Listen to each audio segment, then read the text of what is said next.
Welcome back to Life Love Shopping. Registered dietitian Megan Hansen recently joined the Daily Flash to talk about the metabolism makeover. Host Raisa Pascal talked with Hansen about her 6 steps to achieving optimal health, including blood sugar control, muscle development, and movement. We want to talk about movement. So is that separate to building muscle? Tell me about that. Yeah, it is actually. And a lot of people look at movement as like, okay, this is just exercise. No, when I talk about movement, I'm not talking about just exercise or like moving our bodies more to burn more calories.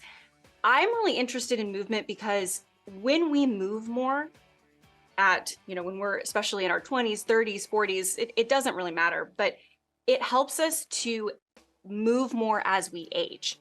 And oftentimes when we get up into our like 50s, 60s, 70s, 80s even, we start to lose a lot of mobility. And then that makes it really difficult to maintain a healthy weight, maintain good metabolic health.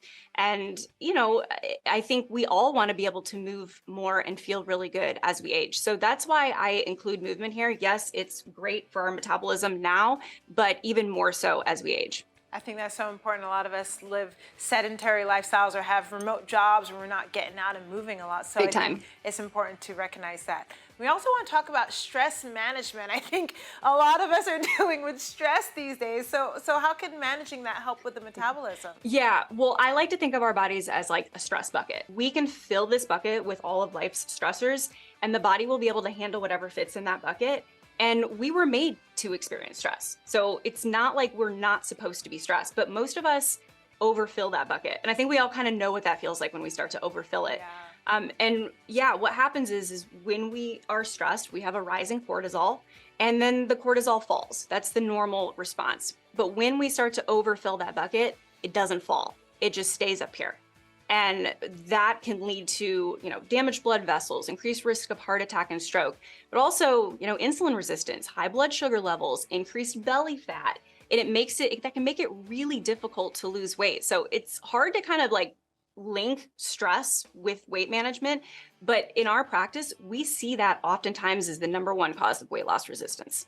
That's amazing. The #1 cause, you say? Yes, Stress. in some way, shape, or form. And stress comes in many shapes and forms, but yes. Wow. Okay. And then this next one, I am guilty as charged, Megan. Sleep. Sleep. Tell me. I need to hear it. Give it to me. I know, we're so bad at sleep. It's hard to associate the two, but what I think is really fascinating about sleep is it has more to do with what it does to our appetite. So we regenerate leptin and ghrelin, which is our hunger and satiety hormones, overnight as we sleep. So when we don't sleep enough, we don't regenerate enough of those hormones.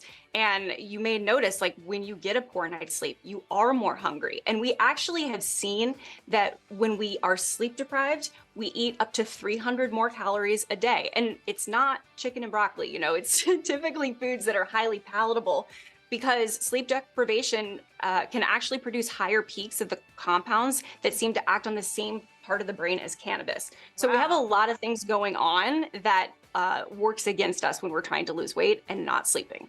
All right. And then we have one more. We have about 30 seconds, but I want to make sure we hit this. Healthy gut. How do we target our gut health? Tell me about that.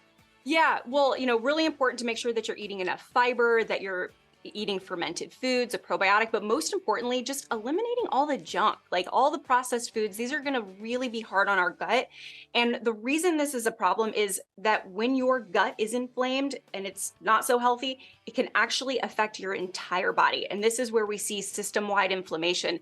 And let me tell you, when your body is inflamed, it is not worried about weight loss. It's not worried about your metabolism. All it's wanting to do is get rid of that inflammation fire. Wow, this has been so helpful, Megan. Thank you for joining us. For those of you at home, if you want to learn more about Metabolism Makeover, please visit metabolismmakeover.com.